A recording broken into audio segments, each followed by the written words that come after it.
Karena dia lagi yang menjadi lebih yang sadis sulung dari gitu. ini ya. Gimana Bang? Karena lagi Iya, yang lebih sadis dari ini. ya, jadi gini, Saudara Gimana? Suci, yang sekali lagi Iya. saya katakan, ini hal-hal yang Anda tempelkan kepada Yesus. Coba Anda lihat dengan teliti deh, kata per kata Anda resapi apa yang kitab saudara katakan, khususnya di dalam Yohanes 1 Oke. nomor 13. Orang-orang, ini artinya jamak, banyak orang, bukan cuma satu orang. Orang-orang yang diperanakkan bukan dari darah atau dari daging, bukan pula secara jasmani Iya. oleh keinginan seorang laki-laki, melainkan dari Allah. Nah, apakah cuma Yesus yang demikian? Tentu tidak. Adam, Bukan. Hawa. Jadi gini Bang. Iya. Itu benar Bang. Maksudnya begini. Karena Adam telah jatuh dalam dosa. Saya baca begini deh awalnya ya. Waktu Kejadian 1 ayat 26 kan begini dia punya rencananya Bang. Ya. Berfirmanlah Allah, baiklah kita menjadikan manusia menurut gambar dan rupa kita supaya mereka berkuasa. Ya kan? Bila mencapai gambar rupa Allah, dia akan dikasih kuasa, dikaruniakan kuasa atas bumi ini, ya kan? Nah, waktu diciptakannya di ayat 27, maka Allah menciptakan manusia itu menurut gambarnya. Menurut gambar Allah diciptakan dia laki-laki dan perempuan. Tidak ada rupanya.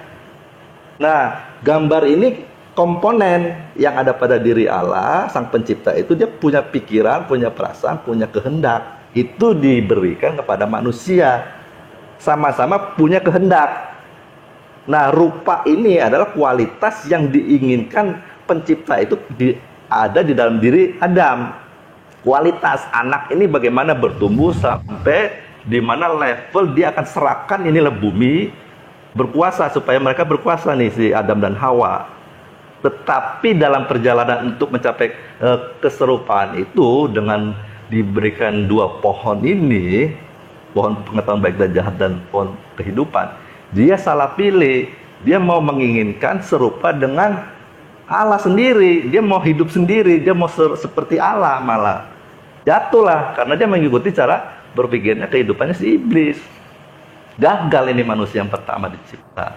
Maka dilahirkanlah Adam yang akhir, itulah Yesus. Nah, Yesus berhasil mencapai gambar rupa Allah. Kalau kita baca di Roma 8 ayat 28 itu begini Bang Zuman. Roma 8 28. Kita tahu sekarang bahwa Allah turut bekerja dalam segala sesuatu untuk mendatangkan kebaikan bagi mereka yang mengasihi Dia, mengasihi Allah, yaitu bagi mereka yang terpanggil sesuai dengan rencana Allah. Ayat 29-nya, sebab semua orang yang dipilihnya dari semula, mereka juga ditentukan dari semula untuk menjadi serupa dengan gambaran anaknya, supaya ia, anaknya itu menjadi yang sulung di antara banyak saudara. Nah, ini kan kalau langsung ke Kolose 1 ayat 1:15 itu klop di situ jadinya. Kolose 1:15 kan di sini jadinya nih. Ia adalah gambar Allah yang tidak kelihatan. Jadi di dalam diri Yesus inilah rupa Allah itu nyata. Di dalam diri Adam gagal. Nah, makanya yang sulung dia, karena mula-mula dia mati, dia bangkit, lebih utama dari segala yang diciptakan. Jadi di dalam diri Yesus itulah kepenuhan kealahan hadir. Dia sebagai yang utama. Nah, sekarang dia dijadikan pokok, menjadikan juru selamat. Ya, contohlah seperti dia, supaya tadi yang abang katakan dilahirkan dari firman. Ya, jadi 1 Petrus 1 ayat 23 itu, ya semua kita harus meneladani gambar rupa Allah yang ada dalam diri Yesus, yang sesungguhnya Tuhan pencipta langit dan bumi ingin menurunkan sifatnya, karakter atau moral Allah itu sendiri ke dalam diri manusia. Ya, inilah yang ingin dikaryakan, dikerjakan oleh Roh Kudus, di mana Yesus sudah menjadi Gantian Pak, kepanjangan gantian. gitu. Ya, silakan Abang. Oke.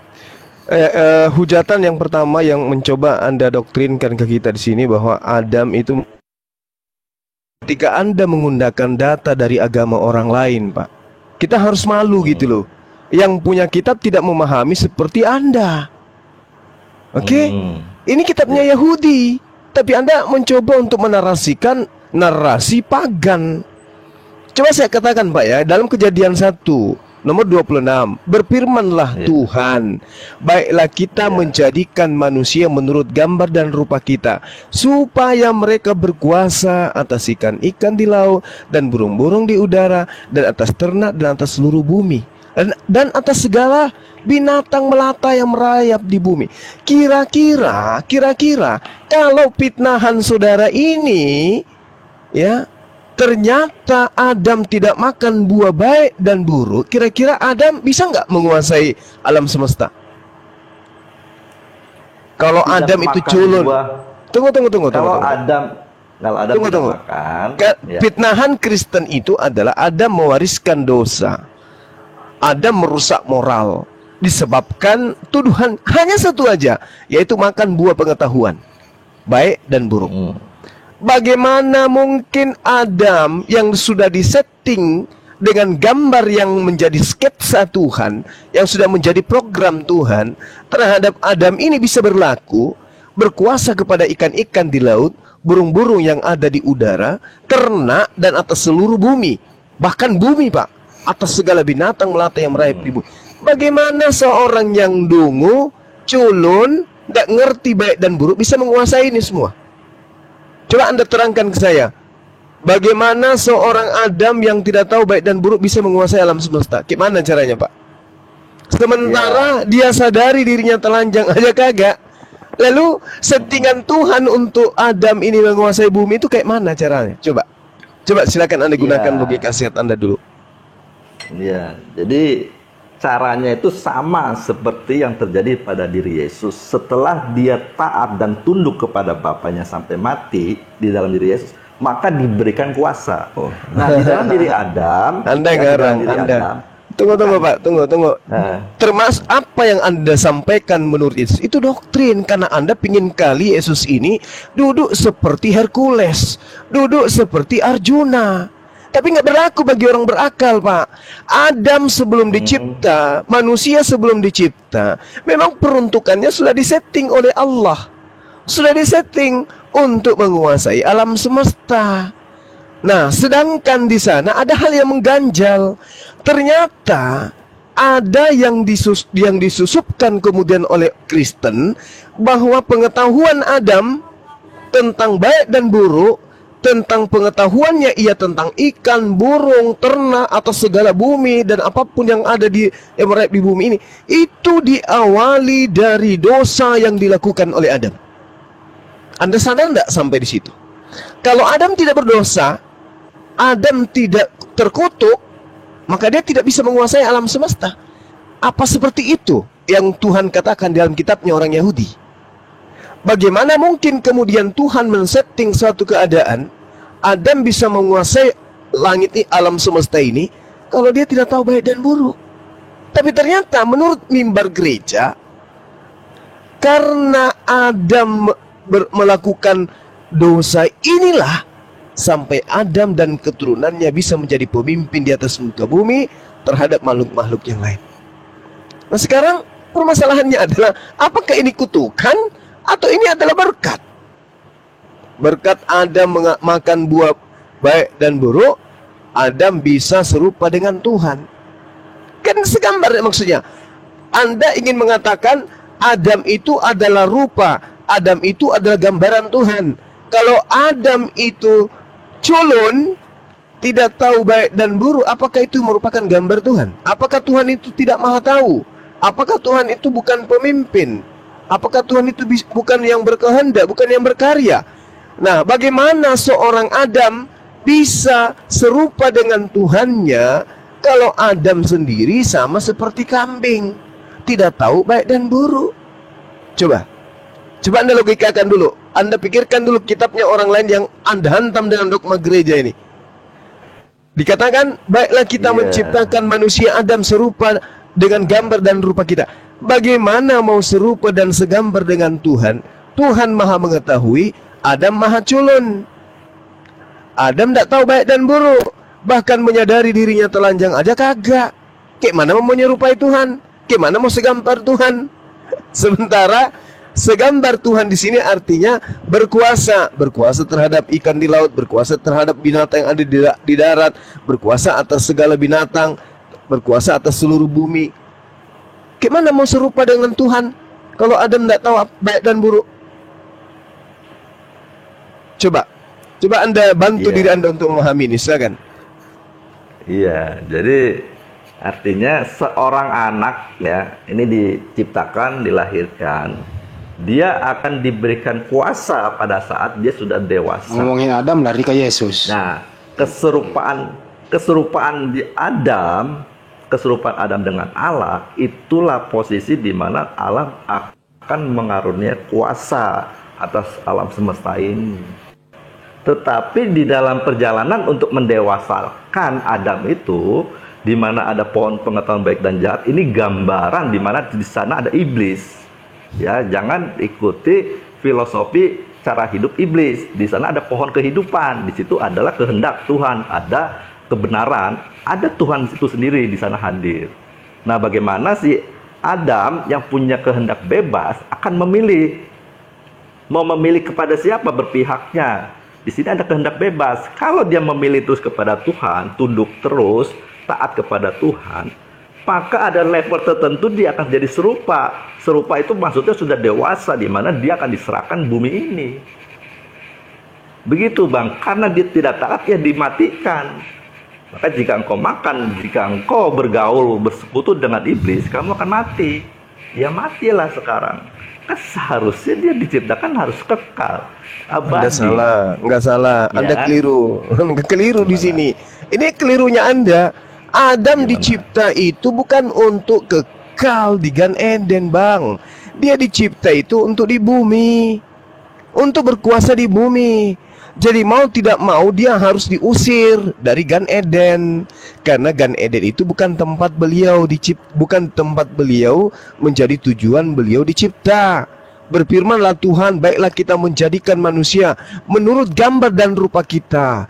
Jadi Adam sudah disetting untuk tahu baik dan buruk. Oke?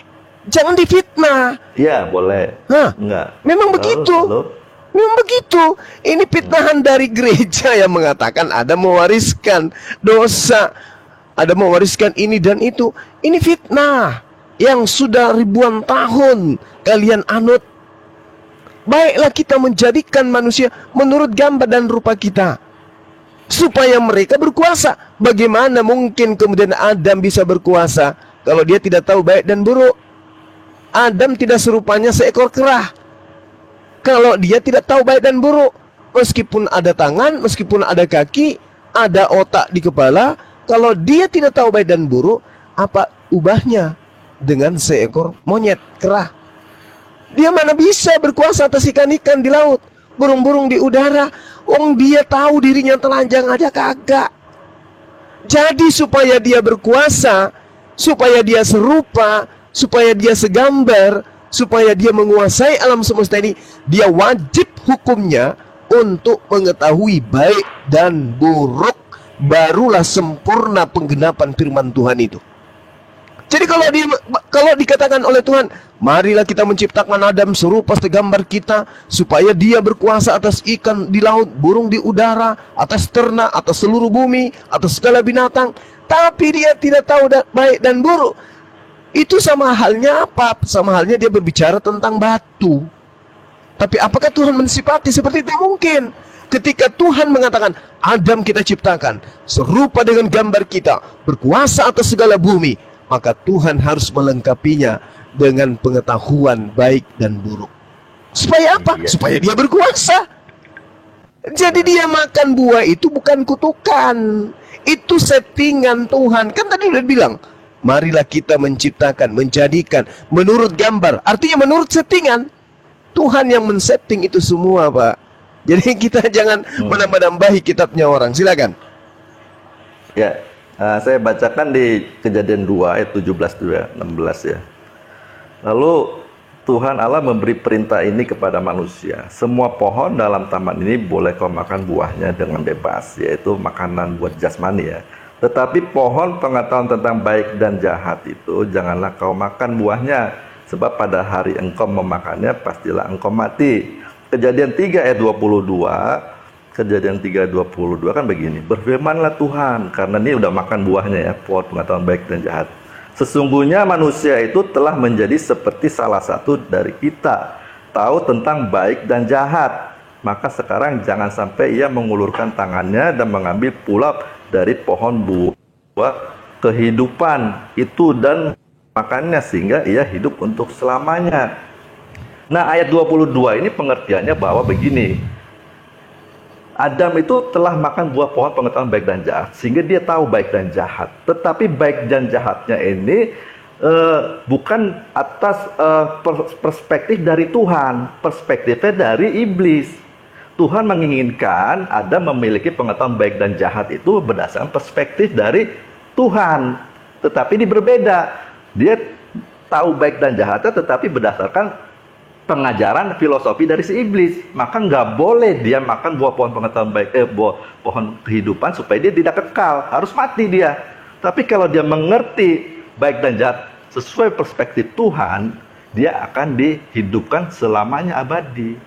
Itu maksud ayat di sini.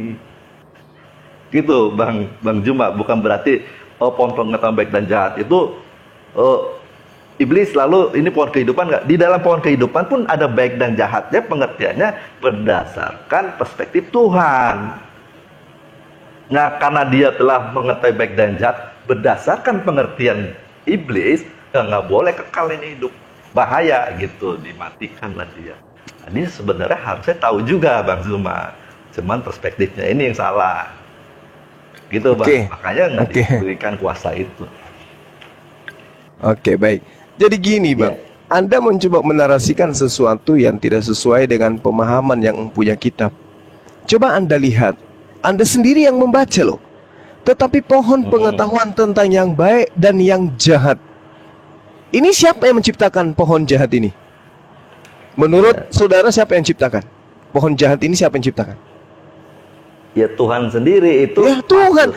Berarti jangan Anda asumsikan.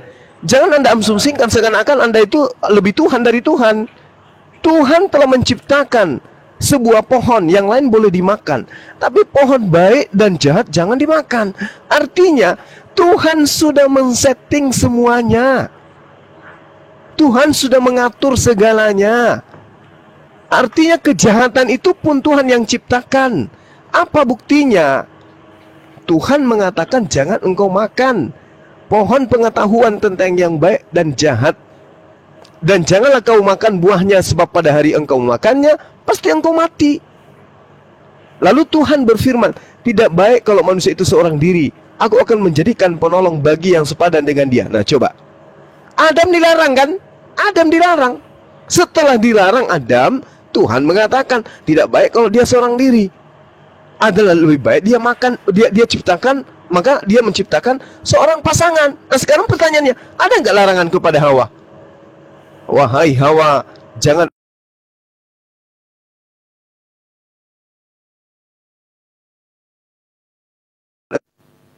dikala sama Tuhan. Kristen ikut-ikutan men-setting. Apa itu? Men-setting dosa waris, supaya nanti muncul pembebas dari dosa waris, yaitu anak Maria. Lalu nanti dilantik tuh nanti tuh. Dilantik jadi apa? Jadi Tuhan. Jadi saudara, kesalahan yang pertama, Anda telah memfitnah kemudian mengatakan Adam ini adalah menjadi sumber dari para rusaknya moral. Itu yang pertama. Kedua, ketika saudara mengatakan bahwasanya Adam yang kemudian menjadi penyebab dosa orang-orang Kristen, sehingga dia gagal, harus muncul anak tunggal lagi, yaitu Yesus. Logika mana yang bisa terima itu? Logika mana? Sementara Yesus sendiri mengaku dengan mulutnya dia adalah keturunan dari Adam, dia anak manusia. Logika gereja beda lagi. Yesus itu adalah anak tunggal. Karena gagal Tuhan terhadap Adam, maka Tuhan kemudian mengadakan anaknya yang kedua sampai terakhir, sampai di akhir zaman, yaitu Yesus. Ini doktrin. Doktrin yang tidak sesuai dengan kitabnya orang Yahudi dan tidak sesuai dengan pernyataan Yesus itu sendiri. Tuhan sendiri yang menciptakan kejahatan. Apa maksudnya menciptakan kejahatan itu? Untuk mencobai manusia.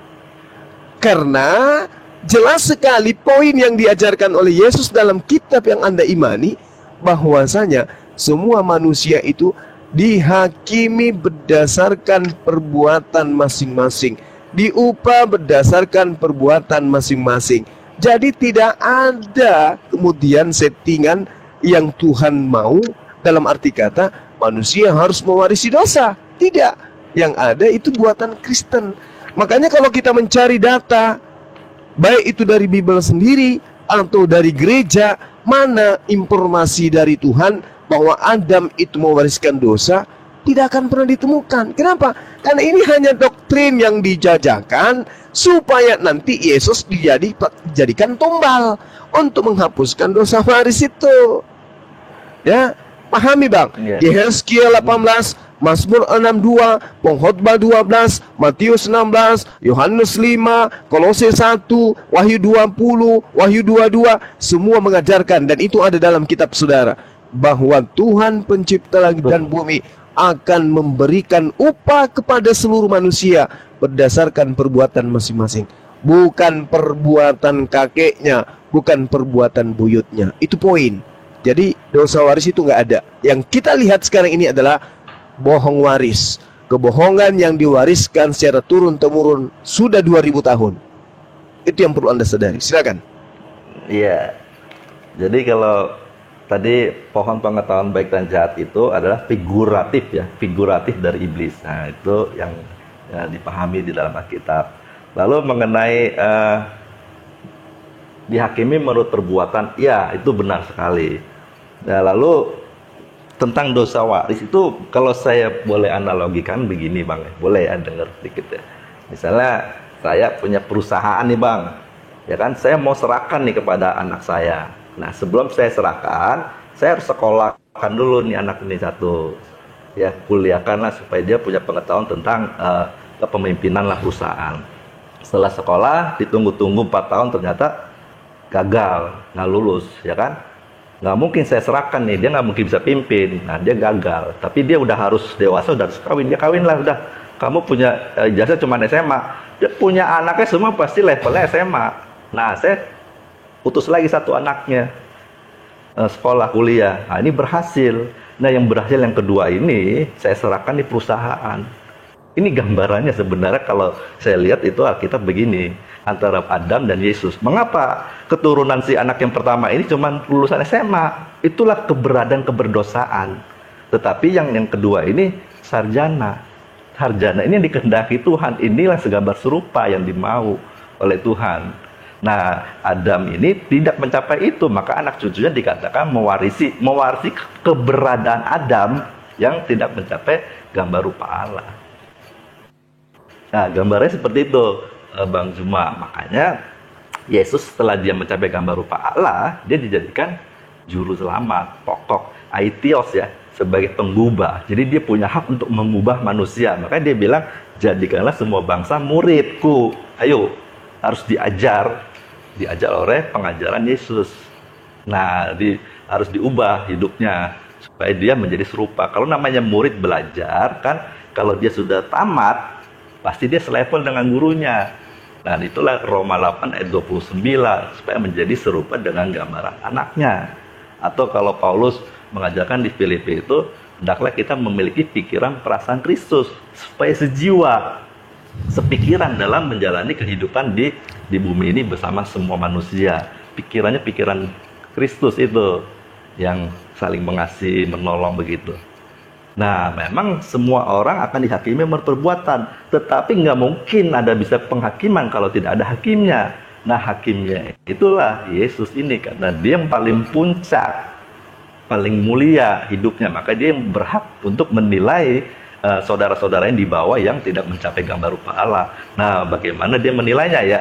Sesuai keberadaan setiap orang. Dia mengenal hukum baik dan jahat itu seperti apa, seberapa banyak, seberapa tinggi, dan seberapa dia melaksanakannya. Setiap level berbeda. Bang Zuma dengan abang yang lain pasti berbeda. Bang Zuma punya pengetahuan kebenaran banyak. Dia harus dipenuhi semuanya. Sedangkan yang lain cuma sedikit. Ya, itu pun harus dipenuhi semuanya. Nah, levelnya itu beda, tetapi sama-sama lulus nih. Karena SD ya lulus SD, SMP ya lulus SMA, kuliah. Sama-sama lulus, bisa masuk dalam kerajaan surga, tetapi level tetap berbeda. Nah, itulah perbuatan. Sedangkan yang dikehendaki Tuhan, yang dikatakan selamat itu mencapai gambar rupa itu, supaya bisa duduk bersama Kristus ya sebagai raja, dan yang lainnya sebagai raja-raja di kekekalan itu nanti. Nah, begitu Bang Zuma. Iya, baik. Yang saya dengarkan ini Anda mendongeng gitu loh, ya. Anda mendongeng. Dongeng, ya? Iya, betul. Coba saya analisa lagi, saya analisa saya ini tolong didengarkan. Boleh. Ketika kemudian Adam dikatakan sebagai penyebab dosa waris, dia cuma tamat SMA, tidak sesuai dengan target. Yesus adalah sarjana dan seterusnya. Ingat Bang, ingat. Ya. Adam diperintahkan untuk berkuasa. Satu.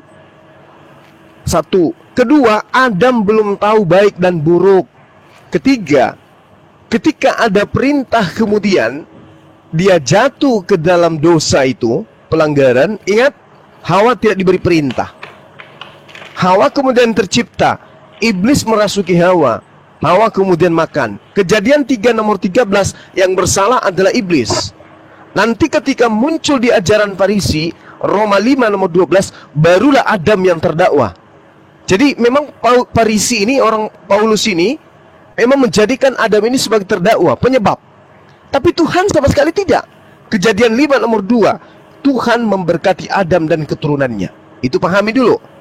Kemudian, kalau dipaksakan ini adalah sebuah pelanggaran yang dilakukan oleh Adam, ingat efeknya. Menurut gereja, efek daripada satu pelanggaran ini, yang menurut saya itu bukan pelanggaran. Justru itu adalah berkat kepada manusia.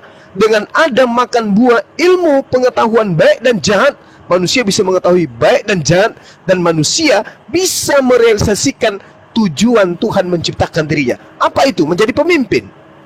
Bagaimana mungkin manusia menjadi pemimpin kalau dia tidak tahu tidak ada pengetahuan tentang baik dan buruk?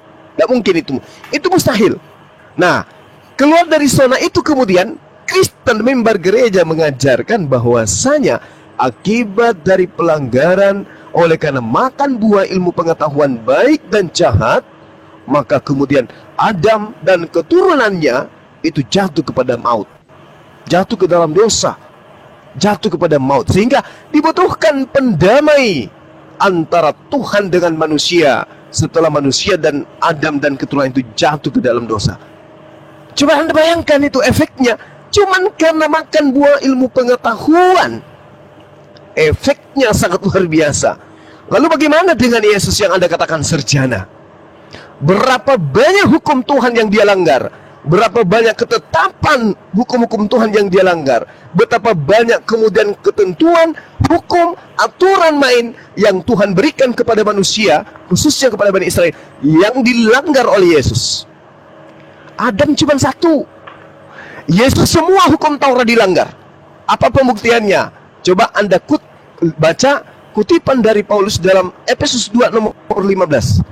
Dengan matinya Yesus di atas tiang salib, dia telah membatalkan hukum Taurat beserta semua perintah-perintah yang ada di dalamnya. Siapa pelakunya?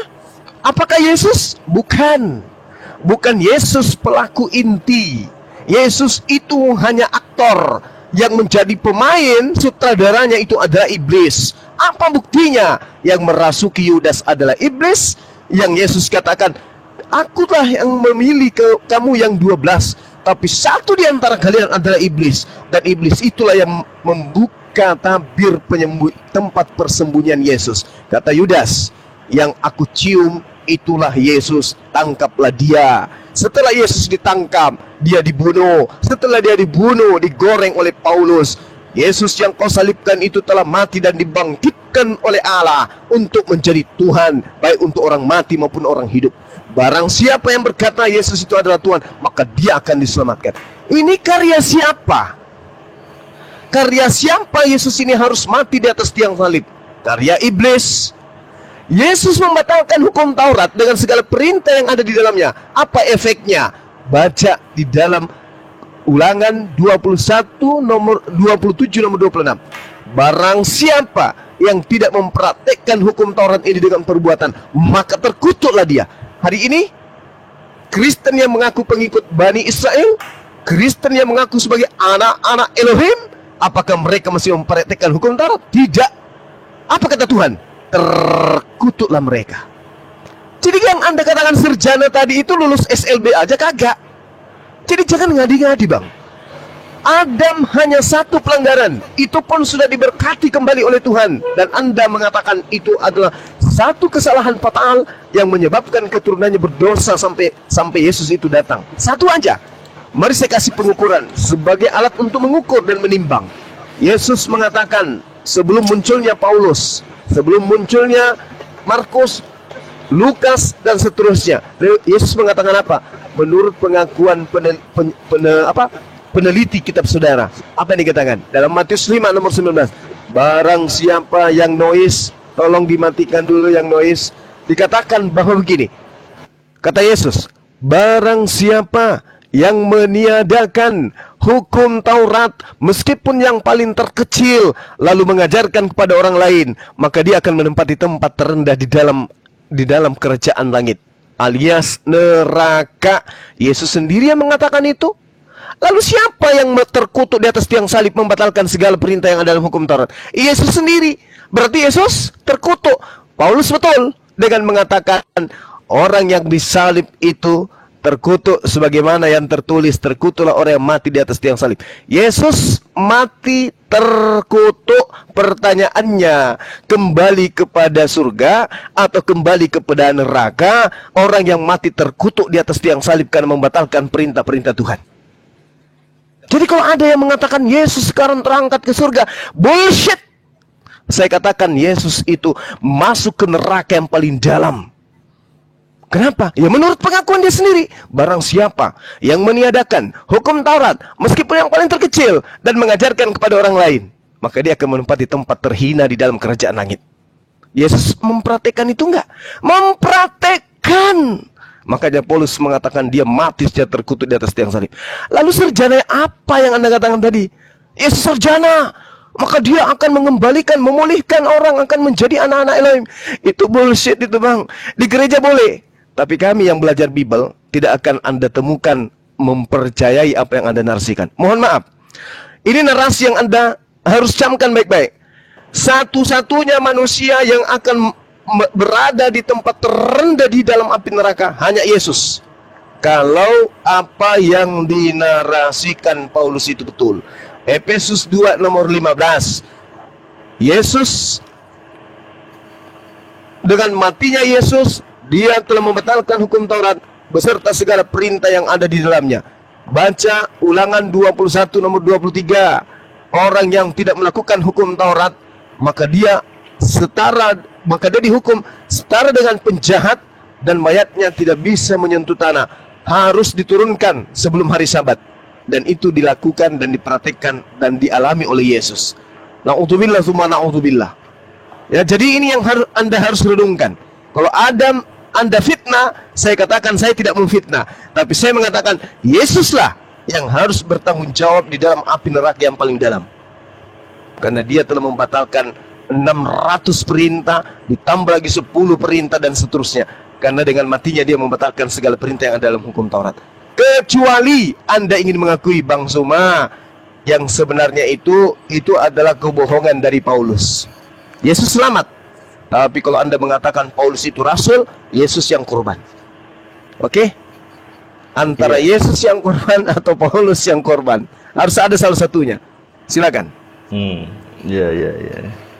Ya tentu kalau melihat kehidupan Paulus ya, yang awal mulanya sebagai musuh Kristus Yesus, dia membunuh, menganiaya jemaatnya.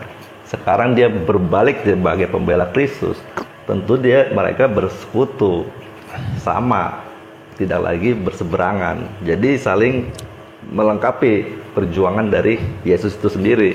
Jadi benar dikatakan Paulus dengan matinya, dengan disembelihnya anak domba Allah, dan karena dia tidak berdosa, dijadikan dosa, dia yang tidak terkutuk, dikutuk, maka orang yang harusnya terkutuk dibebaskan. Itulah penebusan. Dia waktu dibunuh, mati, masuk alam maut untuk membebaskan semua tawanan di sana. Karena di sana penguasanya iblis. Nah, sekarang yang sudah masuk alam maut tapi dibangkitkan oleh Allah, maka dia menguasai alam maut. Iblis tidak lagi berkuasa terhadap Yesus. Nah, di sinilah terjadinya nanti penghakiman. Yesus benar karena dia dibangkitkan kembali. Kalau dia tidak dibangkitkan kembali, dia tidak bisa memiliki kuasa itu, diberikan kuasa. Nah, lalu Yesus tidak membatalkan tapi menggenapi Taurat. Iya, memang benar, karena Taurat di dalam perjanjian lama yang Musa tulis itu tentang korban domba yang tidak bercacat, tidak bercela, untuk menggantikan posisi orang yang berdosa, yang bersalah. Dia harus memberikan domba itu. Tapi itu satu hanya untuk manusia satu. Tapi untuk Yesus mati untuk dunia. Manusia, darah manusia harus ditumpahkan untuk pengampunan dosa manusia juga. Nah, Yesus mati ini menggenapi Taurat yang ada di dalam perjanjian lama itu. Karena di sana adalah profetik atau nubuatan tentang penebusan itu. Dimulai dari pengajaran bahwa kalau kamu berdosa, kamu harus korbankan hewan, tumpahkan darah. Ini untuk memperingatkan bahwa akan nanti datangnya juru selamat itu yang telah dijanjikan pada Kejadian 3 ayat 15 itu, bahwa keturunan perempuan ini yang akan meremukkan ular. Dan faktanya benar, Yesus lahir di dunia ini dia taat sepenuh kepada Bapaknya. Nah, karena taat itulah maka iblis dikalahkan. Iblis tidak taat, Yesus taat. Nah, siapa mau melawan Bapaknya kalau Bapaknya berpihak kepada yang taat? Ya, kalahkanlah itu iblis. Maksudnya musuh-musuhnya iblis ditundukkan, ditaklukkan di bawah kaki Yesus. Siapa yang menaklukkan? Ya, Bapaknya sendiri, bukan Yesusnya. Jadi semua orang yang taat kepada Bapa, itu otomatis Bapa itu yang menaklukkan musuhnya. Nah, begitu Bang Zuma. Lalu apa lagi nih? Oke, baik. Ya, sebelum hukum Taurat tadi yang terkecil, Bang Zuma, terakhir. Iya, silakan. Yang terkecil maksudnya ini ada dua kemungkinan. Yang terkecil jangan tidak meniadakan hukum yang terkecil, maksudnya bisa dikatakan hukum Taurat ini benar-benar penting sekali ya.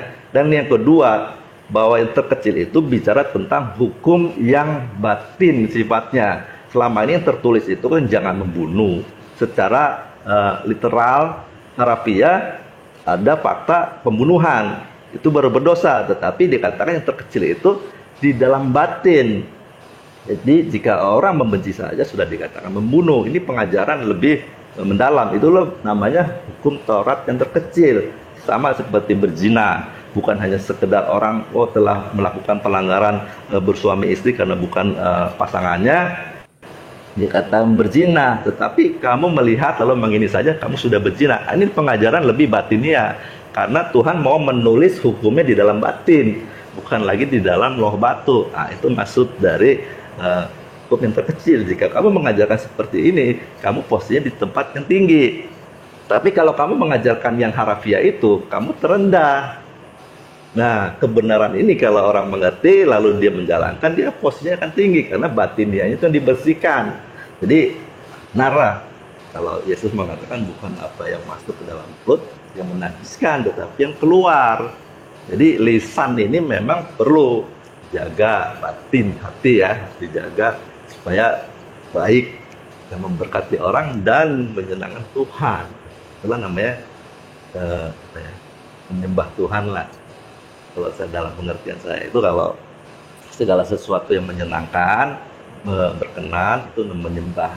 Jadi bukan dalam posisi untuk sujud yang singkat ya, yang pengertian yang pendek, tapi pengertian yang tingginya itu memberi nilai tinggi.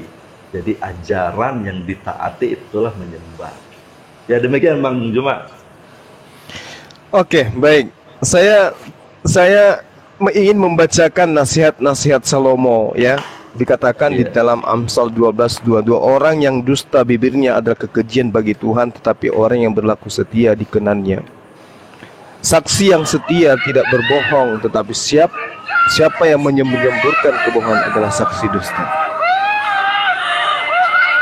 Bang Andi, noise. Bang Andi, noise, woi. Ngapa Bang Andi ini? Tolong di-mute dulu Bang Andi itu. Iya. Lanjut.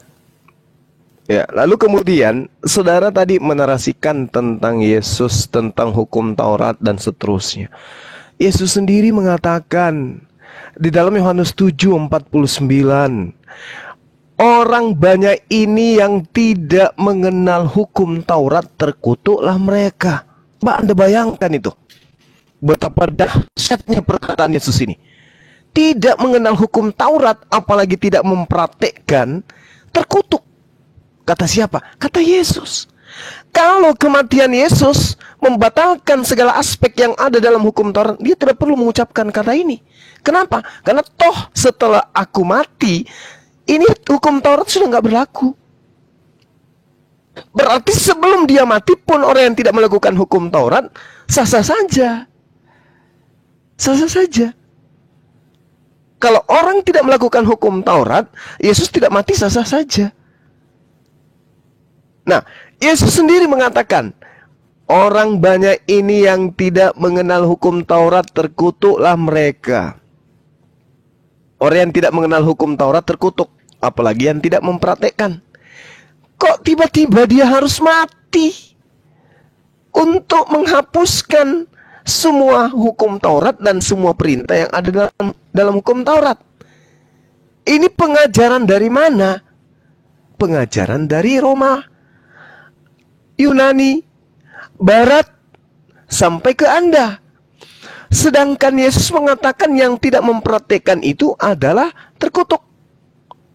Lalu kemudian, ketika saudara menarasikan Yesus harus mati karena dia harus mendamaikan manusia, dia harus mati untuk membatalkan hukum Taurat. Bung, kalau Yesus mati seperti yang dinarasikan oleh Paulus, membatalkan hukum Taurat dan membatalkan segala perintah yang ada di dalamnya, itu bukan untuk Anda. Yesus Anda paksakan mati pun itu bukan untuk Anda, karena Yesus mati untuk membatalkan hukum Taurat. Sedangkan hukum Taurat itu adalah milik Bani Yakub.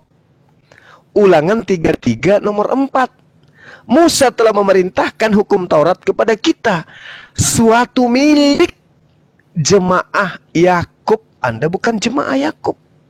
Anda bukan pemilik Taurat. Kenapa Yesus datang untuk membatalkan Taurat untuk Anda? Nggak nyambung. Untuk itulah saya mengatakan bahwasanya ketika kita berbicara tentang hukum Taurat, berbicara tentang Adam, mewariskan dosa dan seterusnya, itu nggak ada korelasinya dengan ajaran Kristen, nggak ada. Dan nggak ada juga korelasinya konsep yang Anda sampaikan itu dengan yang mempunyai kitab. Saya tadi mengatakan bahwasanya menurut para nabi, bahkan Yesus itu sendiri, manusia diupah berdasarkan perbuatan masing-masing. Dengan demikian, Adam tidak akan mewariskan perbuatan daripada kesalahan dari perbuatan dia kepada orang lain.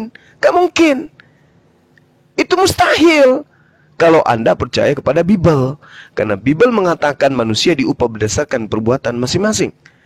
Berarti Adam ketika melakukan kesalahan, dia yang nanggung dosanya, bukan orang lain yang menanggung dosanya. Begitu juga kemudian keturunannya, ketika Adam itu melakukan dosa, keturunannya tidak menanggung. Nanti akan diberikan upah berdasarkan perbuatan Adam. Bukan anaknya, keturunannya diberikan upah berdasarkan perbuatan Adam. Bukan. Tapi itu harus diajarkan. Kenapa? Demi untuk menjajakan Yesus kepada Romawi dan Yunani. Kok bisa kayak gitu Bang Suma? Yes, Karena sejatinya sebelum hadir Kristen di Antioquia, pengajaran Romawi dan Yunani memang konsepnya seperti itu. Dewa mereka kudu nuzul menjadi manusia untuk menebus dosa-dosa mereka. Tapi waktu itu sebelum ada Kristen, belum ada kitab suci bagi mereka. Masih bersifat cerita turun-temurun dari nenek moyang mereka. Begitu Paulus membuat sebuah kitab, mengirimkan kepada mereka, mereka rangkul kitab itu. Lalu kemudian dewa-dewa mereka jadikanlah Yesus ini sebagai penggantinya, penerusnya. Inilah yang ada sekarang. Makanya saya mengatakan bahwa narasi yang Anda bangun itu tidak akan sampai kepada poin kebenaran. Ingat, tadi kita sudah membahas lebih jauh tentang kejadian 1, kejadian 2, bagaimana mungkin kemudian Adam bisa menguasai alam jagat ini ketika dia tidak mengetahui baik dan buruk. Terus kemudian Anda sudah mengakui bahwa Tuhan juga yang menciptakan pengetahuan tentang kejahatan. Ya, Tuhan juga yang kemudian menarasikan dirinya serupa dengan Adam. Kalau Adam itu tidak ada pengetahuan baik dan buruk, tidak mungkin serupa dengan Tuhan. Sementara penggambaran Tuhan itu ada pada penggambaran manusia, serupa dengan manusia. Kemudian poin terakhir dari saya ya, buat saudara. Yesus ketika mengatakan orang banyak ini yang tidak mengenal hukum Taurat, terkutuklah mereka. Yesus kemudian menasihati murid-muridnya, jangan kau berlaku seperti orang Farisi, seperti ahli kitab. Jangan.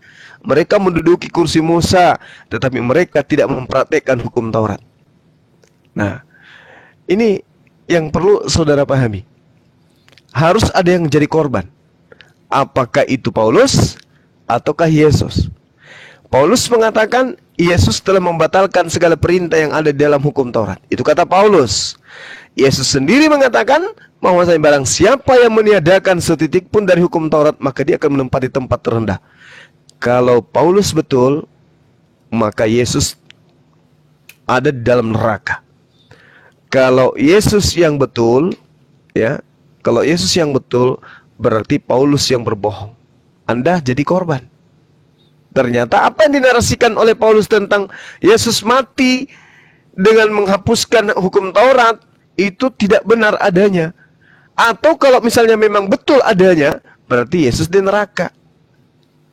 Anda yang melenggang ke surga, Yesusnya yang ke neraka. Karena dia yang mengajarkan kepada Anda untuk menyediakan hukum Taurat. Cuman masalahnya, hukum Taurat itu untuk Bani Israel. Kenapa Anda yang dibebaskan? Lucunya itu di situ. Bagi orang-orang yang berpikir, silakan. Ya, inti atau nafas atau roh dari hukum Taurat itu, yaitu yang hukum terutama yang terdapat di Ulangan 6 ayat 5 dan Bilangan 19 ayat 18. Itu intinya. Tadi kalau Bang cuma ngutip di Yohanes 17:49, terkutuklah yang tidak mengasihi Allah, juga terdapat dalam Galatia 3 ayat 10. Itu benar. Artinya bagaimana? Karena ada inti dari hukum Taurat itu, hukum yang terutama. Di 1 Korintus 16 ayat 22 juga mengatakan terkutuklah orang yang tidak mengasihi Allah. Jadi hukum yang terutama inilah inti. Jadi kalau di dalam kepemerintahan Indonesia itu dasar negara. Jadi semua sumbernya dari hukum terutama itu. Tujuannya Tuhan memberikan hukum itu ya supaya manusia mengasihi Tuhan, mengasihi sama. Lalu prakteknya, juklaknya itu boleh. Bagaimana caranya dia supaya nanti bisa mengasihi Tuhan, mengasihi sama. Itu bebas. Nah, yang pengertian terkutuklah orang yang tidak melakukan hukum Taurat, itu maksudnya inti ini. Bangsa Yahudi mengembangkan aturannya di dalam Taurat 613 mitzvot itu bagaimana dia supaya bisa mengasihi Tuhan sebenarnya. Tetapi mereka mengembangkan itu sendiri, tetapi mereka kewalahan, tidak bisa menaatinya. Sehingga mereka terjebak oleh hukumnya sendiri. Mereka berdosa terus sepanjang masa. Lah bagaimana untuk membebaskan mereka? Memang benar, hukum Taurat itu memang buat bangsa Yahudi, bukan buat saya, bukan buat bangsa yang lain, nggak ada. Tetapi dengan Yesus disembelih sebagai domba, itulah dipersatukannya. Karena tadi tak ada permusuhan di mana Yahudi terlalu membanggakan diri karena sebagai umat pilihan, orang luar bangsa lain dikatakan sebagai kafir, sebagai goib, dia sangat sombong. Padahal tidak seperti itu tujuan Tuhan. Ya karena udah keberadaan begitu, ya kematian Yesus membatalkan semua hukum itu supaya dipersatukan di dalam Kristus. Nah, Yesus membawa hukum kasih, hukum yang terutama ini. Nah, hukum kasih ini dasar dari semua hukum yang dari Tuhan yang mencipta langit dan bumi. Sekarang bagaimana orang mau mengasihi Tuhan? Ya mau modelnya bagaimana, mau ibadah caranya bagaimana, terserah. Mau doanya berapa kali sehari, bebas. Tetapi tujuannya hanya bagaimana kamu bisa mengasihi Tuhan dan mengasihi sesama. Dan kasih itulah sifat Bapa itu sendiri. Dia kasih. Dan kasih itu bukan suatu dorongan untuk berbuat baik. Ini udah level agama bagus.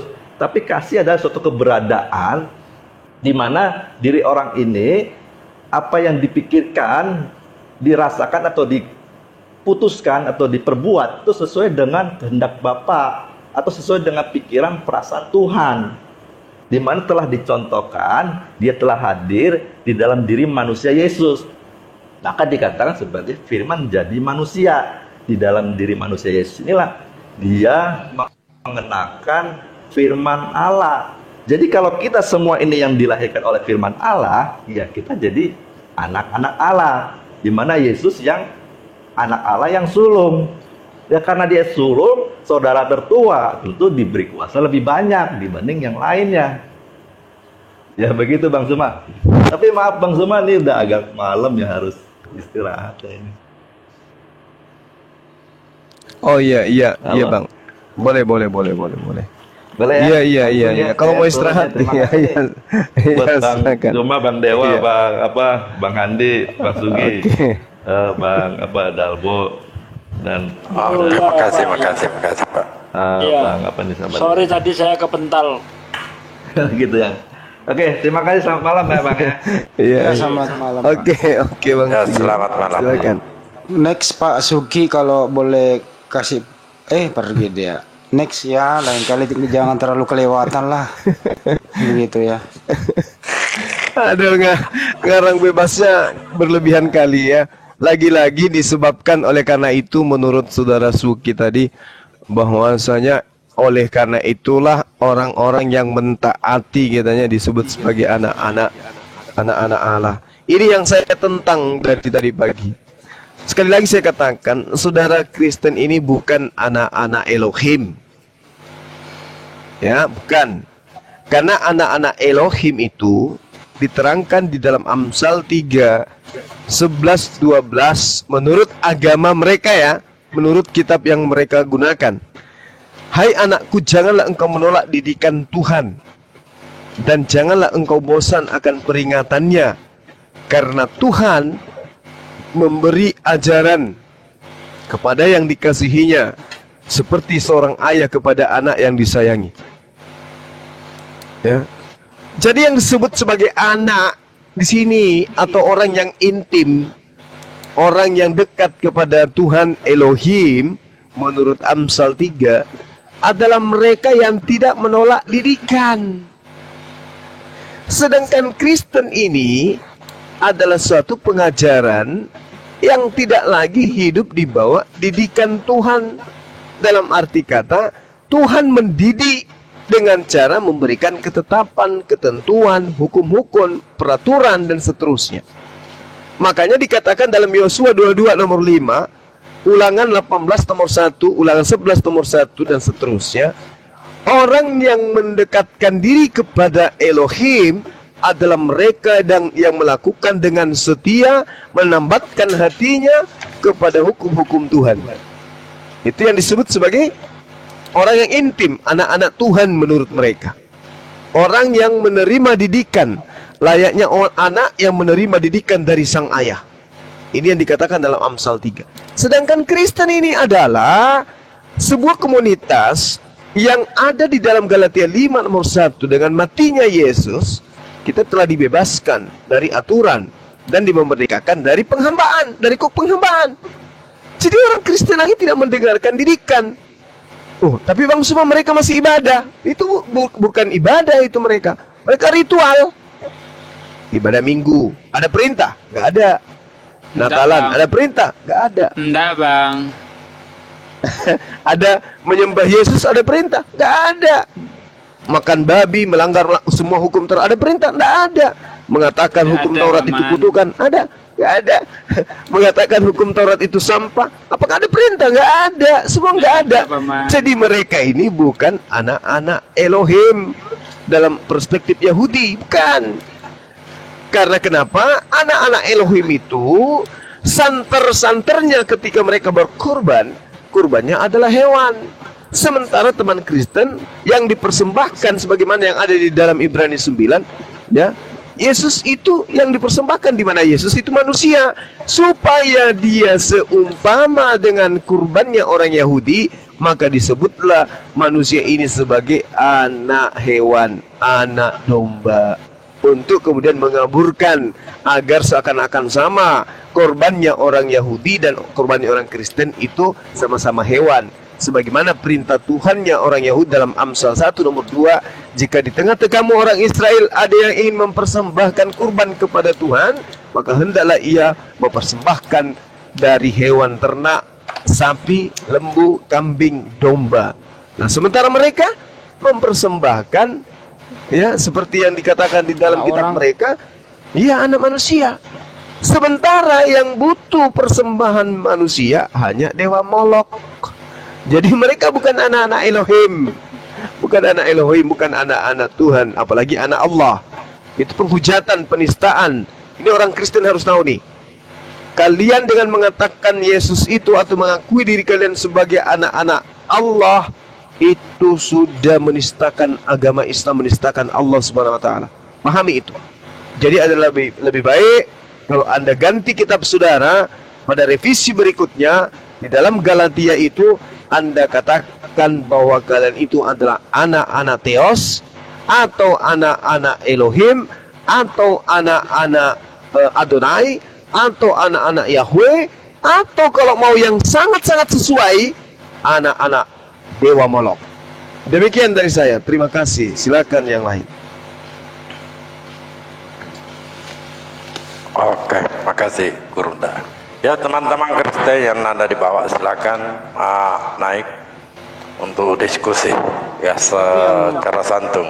Lanjut Bang Andi. Tapi yang menurut saya si Suki tadi ini sudah keterlaluan banget halusinasinya, karangan bebasnya.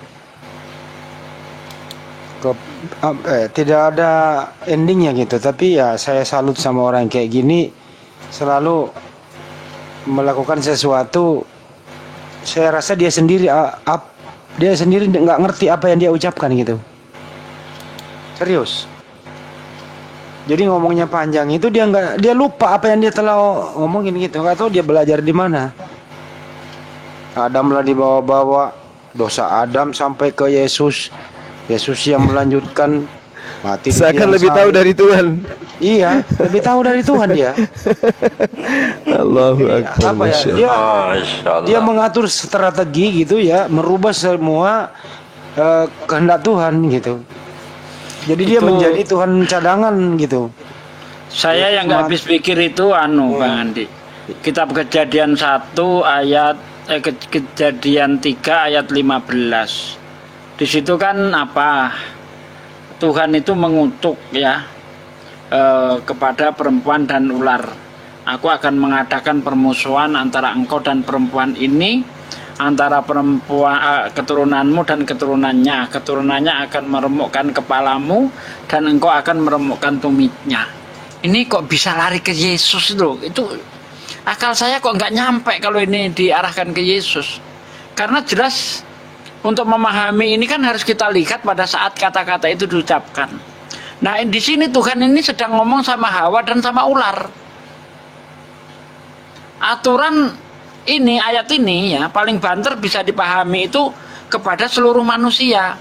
Karena keturunan wanita ini bukan keturunan Maria. Kecuali kalau perempuan ini adalah Maria, bolehlah itu kepada Yesus.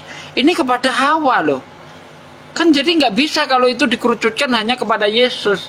Itu artinya apa? Bahwa antara keturunan wanita itu, ya seluruh manusia akan selalu bermusuhan dengan iblis. Itu kalau diartikan ke ular itu iblis. Tapi kalau diartikan ke ular yang sebenarnya bisa kita ketahui ya, manusia itu kalau bunuh ular itu pasti kepalanya diremukkan supaya cepat mati. Ini pengamatan pinter banget ini yang nulis Bible ini. Kok tahu gitu kan? Nah, seharusnya ini nggak bisa ke Yesus ini. Ini sifatnya umum, bukan mengkerucut kepada Yesus begitu. Ya iya. Ya itu tadi saya lanjutin bahwa sepertinya ini dia lebih pintar daripada Tuhan pencipta alam semesta gitu. Dia yang ngatur Adam, dosanya Adam dia yang ngatur gitu ya. Adam berdosa, dia mencelakakan Adam. Kemudian Yesus datang, dibebankan Yesus yang menebus dosa di tiang salib. Anak manusia dijadikan Tuhan, anak manusia dimatikan, rohnya masuk ke kuburan, melepaskan orang dari belenggu iblis. Kemudian dia bangun lagi, bangkit gitu loh. Ini orang sepertinya dia mengatur alam semesta gitu. Gua nggak bisa ngebayangin orang kalau jadi pemimpin ini. Saya rasa dia ambil semua menteri-menterinya yang nggak karu-karuan gitu. Pak Lamsan, lu gak Tambunan dijadiin menteri agama. Ya semua dia rekrut lah yang hal-hal yang bisa membuat dia halu gitu. Tambang pasir dia kendalikan, tambang migas dia kendalikan, karena dia yang ngatur gitu loh. Hebat ini orang tadi, saya pengen ketawa tapi lupa caranya tadi itu. Heran itu, kok bisa ada orang yang kayak gitu. Tapi santai gitu, menikmati banget gitu. Saya curiga ini orang ini ya, dia itu mendapat wangsit dari alam kubur gitu loh. Jadi kalau dia tidur tuh, Pak Suki tuh tidur, dia dapat wangsit dari alam kubur, jadi nanti besok pagi dia omongin lagi kepada orang-orang gitu. Tapi saya salut sama Bang Juma, setia menanti dia mendengarkan dia ngomong. Kalau saya mah, kalau dia ngomong gue kecilin, belum mau kesel gue dengarnya. Nggak masuk ini, nggak masuk akal gitu loh. Assalamualaikum warahmatullahi wabarakatuh. Waalaikumsalam warahmatullahi wabarakatuh. Bubar, ada Bang Dewa. Tadi Saya khawatir kalau saya press tadi itu langsung turun. Kan Oten jarang sekarang, langka gitu loh. Ya silakan Wak, silakan deh. Silakan. Wak, silakan. Iya, tadi udah diskusi juga sama Dewa ya. Karena di grup sebelah juga itu sudah tidak ada Oten juga di sebelah, tinggal beberapa ini. Ngapa lagi? Makanya saya masuk ke sini gitu loh. Kemplang juga nih. Oh iya, sorry. Selamat ulang tahun. Sorry. Selamat ulang tahun. Sorry, maaf. Lanjut. Iya, tadi udah diskusi sama Dewa. Dewa sendiri sampai mumet lah ya. Sama beliau Nah, itu. gara-gara beliau ini semalam dia katakan selamat ulang Kadang tahun yang kan. namanya, ya, Itu chat yang masuk ke nomor XL ku, ucapan ulang tahun, kamu harus tanggung jawab. Saya nggak tidur gara-gara lu. Chatnya orang pada masuk semua. Selamat ulang tahun, kamu milad ya Bang Zuma. Apaan sih? Apa untungnya coba kerjain orang kayak gitu? Selamat ulang tahun, selamat ulang tahun. Kan tiap hari ulang tahun, Bang. Ya aku yang jadi bulan-bulanan, tahu nggak? Kurang ngajar. Ya udah lanjut. Yaitu pemaparan dia tadi itu cukup bikin Dewa pusing juga, Bang ya. Terkadang gini ya, yang namanya bicara itu bisa seperti obat. Kalau misalnya dosisnya bagus, itu bisa bermanfaat. Tetapi kalau dosisnya berlebihan, itu bisa membunuh. Nah inilah, ketika dia berbicara itu dosisnya berlebihan, Bang. Betul.